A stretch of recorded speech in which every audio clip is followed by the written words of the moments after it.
Muy buenos días, muy buenas tardes a todos. Espero que este video les encuentre bien. Si son ustedes nuevos en esta clase de presentación, bienvenidos. Y a personas que ya nos han estado siguiendo y han estado viendo esta clase de presentación, también bienvenidos. Antes de empezar, me quiero asegurar de que ustedes sepan que esta clase de contenido es muy importante para nosotros ver sus comentarios, sus sugerencias, para que nosotros podamos continuar creando esta clase de contenido basado también a sus sugerencias. Así que bienvenidos a todos. Hoy día vamos a hablar sobre la visa juvenil y también les vamos a presentar, como hemos hecho en el pasado, una breve historia, los beneficios, elegibilidad y también nuestras recomendaciones. Igual antes de que empecemos, es importante de que sepan que esta presentación no sustituye a un consejo legal o a una consulta legal. Así que es muy importante si usted o alguien que conoce en la comunidad está interesado en este tema en específico o conoce a alguien que a lo mejor pueda ser elegible, por favor comuníquense con un abogado y también les vamos a dar los recursos aquí al final de la presentación para que puedan ser mejor aconsejados en su caso en particular. Y hoy día les traigo unos datos sobre verdaderamente que demuestran cuál es el impacto, cuál es la necesidad de tener esta clase de beneficio. Entonces, aproximadamente en el 2019, estas son las estadísticas del 2019, aproximadamente 656,000 niños han sido víctimas de maltrato, 84.5% han sido víctimas de por lo menos una clase de maltrato, 61% han sido abandonados, 10.3% han sido abusados físicamente, 7.2 de las víctimas han sido abusados sexualmente, 15.5 de las víctimas han sufrido más de una manera de maltrato.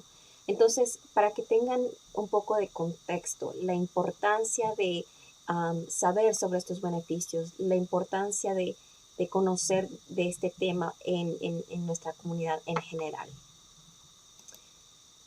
De igual manera, en el 2019 se reportó 1.840 muertes de niños por causas de abuso y abandono. Y es aproximadamente 2.5 niños de cada 100,000 niños que sufren esta clase de maltrato. De estos niños, generalmente los más pequeños son los más vulnerables. Y se estima que aproximadamente 45.4% de las fatalidades han sido niños menores de 1 año. Entonces, como les vuelvo y les repito, es muy importante saber sobre estos temas para proteger a nuestros niños y para también asegurarnos de que ellos estén a salvos y que también tengan una posibilidad de, si es que son elegibles, aplicar para estos beneficios migratorios. Y ahora, estas estadísticas que les traje son generalizadas, pero en el contexto migratorio, ¿qué significa? Y vamos a enfocarnos un poquito sobre lo que ha pasado en el 2015 y 2016 para que tengamos un contexto, ¿no? Se estima que en estos años recientes inclusive las cifras sean mucho más altas. Pero en el 2015 y 2016 se estima que 180,000 niños y familias habían huido de la violencia en Centroamérica y fueron detenidos en la frontera entre México y los Estados Unidos. En el 2017, más de 47,000 niños migrantes fueron niños que no estaban acompañados y llegaron a los Estados Unidos así. Así que aproximadamente 35,000 de estos niños provenían solamente de El Salvador, Guatemala y Honduras. Como les digo, estas cifras no reflejan lo que está sucediendo actualmente en la frontera, pero se estima que lo que está sucediendo actualmente o lo que ha sucedido en los últimos años sea inclusive mucho más alto. Ya que tenemos un concepto de la importancia de esta clase de beneficios migratorios, vamos a hablar acerca de la historia que ha hecho el gobierno para ayudar de cierta manera a estos niños vulnerables. Los Estados Unidos en sí creó este beneficio migratorio de la visa juvenil, en inglés se llama Special Immigrant Juvenile Status, y nosotros en la comunidad le decimos visa juvenil. Entonces, el gobierno de los Estados Unidos creó este beneficio aproximadamente en 1990 para, como una manera para proteger humanitariamente a los niños menores de 21 años que han sido víctimas de abuso, abandono o negligencia. Y a lo mejor ustedes no tengan mucho contexto sobre estas palabras porque son muy específicas, son términos legales y vamos a hablar en esta presentación más adelante sobre qué significa exactamente.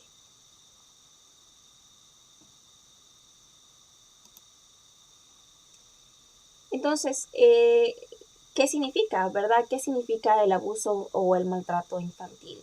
Esta definición existe, es una definición legal y existe y es basada en la definición de cada estado. Por ejemplo, en Nueva York el abuso significa que un padre o cuidador hace o deja que le hagan daño físico severo a un niño, es decir, que no haya sido un accidente. Por ejemplo, golpear, sacudir, pegar, morder, patear, quemar, o si el padre o la madre o cuidador le ha puesto en riesgo al niño de sufrir daño físico severo. También incluye el abuso sexual o protección de material o producción de material pornográfico que envuelve a un menor.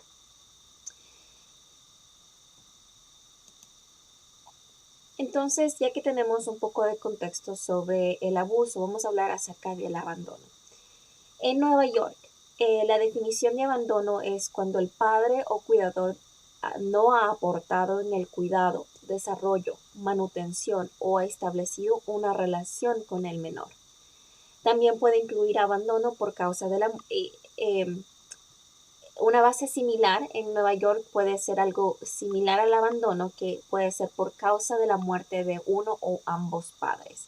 Entonces en sí no es abandono, pero es similar porque al fallecer los padres, pues obviamente no están para proveer y proteger o cuidar al menor de igual manera. También la negligencia, como les había comentado previamente, es un término legal.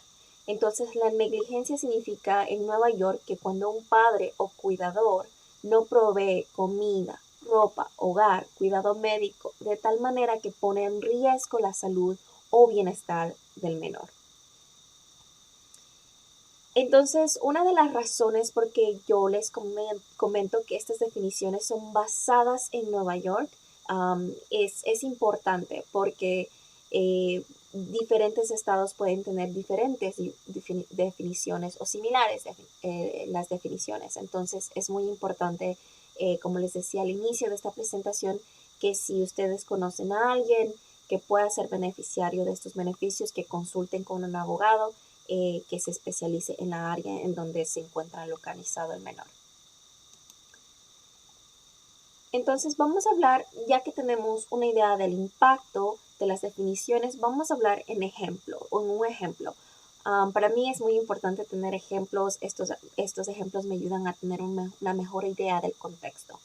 Y les tengo aquí un ejemplo. Por ejemplo, Julia, que nació en México, Julia tiene aproximadamente 14 años de edad y se volvió dependiente de la corte de familia porque fue abusada de sus padres. Y cuando nosotros hablamos sobre que Julia ha sido dependiente, generalmente involucra un proceso legal en que la corte de familia pues está procesando el caso de ella, está escuchando el caso de ella. Entonces, al momento que la corte de familia se involucra, entonces Julia empieza a ser dependiente de la corte de familia. La corte de familia en este caso terminó los derechos legales del padre por el abuso, pero determinó que si su madre se rehabilitaba, ella podría ser reunificada con su madre. En este caso de Julia, pues por el hecho de que el padre ya no tiene los derechos legales sobre Julia, Julia podría ser elegible para la visa juvenil. Y en particular también por las cosas que ella ha pasado por parte de, o ha sufrido por parte de su padre y de su madre. Entonces, una vez que tenemos un mejor contexto, ¿cómo determinamos si una persona puede ser elegible? En Nueva York se ha determinado que una persona es menor de edad hasta los 21 años de edad. Entonces es importante que la persona o el menor sea menor, que sea menor de 21 años, que no esté casado y que dependa de la corte de familia. Como les di en el ejemplo de Julia, Julia ya estaba en el proceso de la corte de familia porque la corte de familia estaba escuchando su caso y también por las cosas que le había sucedido a Julia. Entonces, de igual manera, un menor tiene que depender de la corte de familia y no puede ser, no puede ser reunificado con uno o ambos de sus padres a causa del abuso, abandono o negligencia o algo similar como la muerte de uno o de los dos padres. Y también que la corte tiene que determinar que no está dentro de los mejores intereses del menor que regrese a su país de origen o residencia habitual. Entonces, es importante también que la corte llegue a esta conclusión, la corte de familia, y también demostrarlo para el proceso migratorio.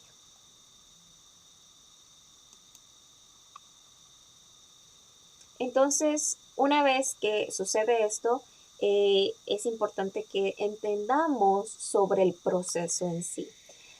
El proceso de la visa juvenil tiene dos partes y ya empezamos a hablar sobre la primera parte, que es que el menor tiene que estar a cargo de la corte de familia. Entonces, ¿qué quiere decir esto? Esto quiere decir que básicamente existe el proceso primero en donde se encuentra el menor en la corte de familia y segundo, el proceso migratorio. Entonces, en la corte de familia se debe empezar el proceso en donde la corte empieza a adjudicar o a procesar el caso del menor y declara legalmente la tutela o la custodia al aplicante o a la persona que quiera hacerse cargo o quiera asumir esa obligación de cuidar al menor. Lo que es importante aquí notar es que no se necesita que la persona que quiera asumir esta responsabilidad sea un familiar o que tenga un estatus legal en los Estados Unidos.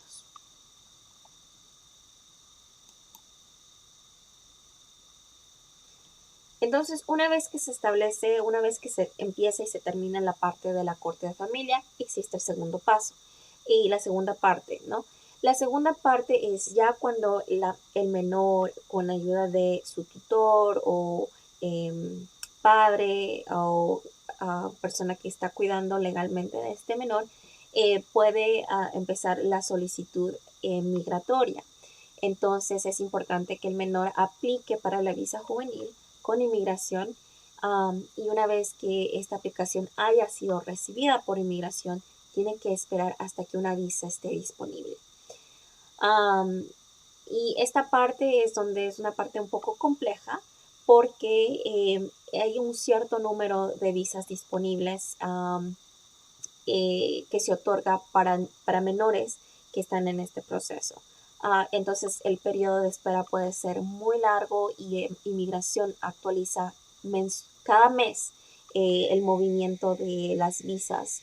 Yo sé que miembros de organizaciones sin fines de lucro y otras personas han estado luchando mucho para que no exista un volumen máximo de visas.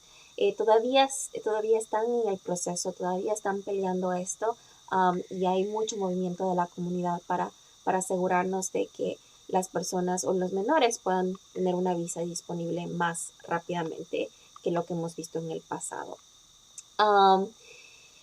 Y también, como les digo, es muy importante el tema y también lamentablemente lo que hemos estado viendo recientemente es que este periodo de espera puede ser un poco largo.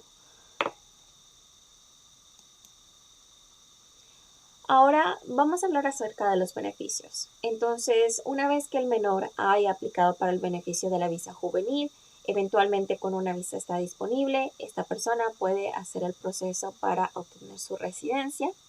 Pero antes de que la visa esté disponible, lo que estamos viendo recientemente también es que inmigración otorga algo que se llama acción diferida durante la espera hasta que haya una visa disponible. Lo que significa acción diferida significa que la persona, mientras espera que una visa esté disponible, puede aplicar para su permiso de trabajo y también no puede ser deportado o deportado. Entonces es un beneficio muy bueno que, como les explicaba, mientras se espera el transcurso para que una visa esté disponible, la persona o el menor pueda aplicar para su permiso de trabajo. Y después de que aplique para su residencia, entonces esta persona puede ser elegible para eventualmente, y dependiendo del caso, 3 o 5 años después, pueda aplicar para su ciudadanía estadounidense y 3 y 5 años de ser residente. Entonces, igual es muy importante cuando la persona ya esté al punto de ser elegible para la ciudadanía, que se comunique con un abogado, haga una consulta para determinar su elegibilidad también. Y una vez que sea ciudadano estadounidense o inclusive una vez que sea ciudadano estadounidense, algo que es muy importante en este beneficio, a diferencia de otros beneficios migratorios, es que esta persona o este menor nunca podrá someter una petición familiar para sus padres. Y digo menor en el sentido que es el beneficiario, pero inclusive cuando cumpla la mayoría de edad y se hace ciudadano estadounidense, él o ella nunca va a poder hacer una petición familiar para que sus padres deriven un beneficio migratorio. Entonces, algo muy importante en esta clase de beneficio migratorio. Y de igual manera, si ustedes conocen a alguien que pueda aplicar o sea, ser elegible, es importante que consulten con un abogado, particularmente si esta persona está cerca de cumplir la mayoría de edad. Entonces es muy, muy importante que se comuniquen con un abogado. Nosotros tenemos a la Oficina para Nuevos Americanos, que es un recurso muy bueno para personas que se encuentran en Nueva York y se pueden comunicar al 1-800-566-7636. Les repito, 1-800-566-7636. Y en la Oficina para Nuevos Americanos hablan en diferentes idiomas, incluyendo el español, y también las llamadas son confidenciales. Y también nosotros estamos aquí para ayudarles. Nosotros estamos todavía trabajando híbridamente. A veces estamos en la oficina, a veces no, pero nuestra recepción está siempre abierta en nuestras 2 oficinas en Hempstead y en Brentwood. Y de igual manera se pueden comunicar con nosotros al 516-489-8330 extensión 0 para comunicarse con nuestra recepción. Les repito, es 516-489-8330 extensión 0 para comunicarse con nuestra recepción y estamos aquí disponibles para ayudarles de igual manera. Así que muchas gracias por estar aquí conmigo y déjenos comentarios, sugerencias sobre otros temas. También hemos publicado sobre los siguientes temas de las series de este mes, así que si están interesados de igual manera, síganos en estas clases de presentaciones, compartan las presentaciones con amigos, familiares que puedan beneficiarse de estos contenidos. Así que pasen una linda tarde y felices fiestas.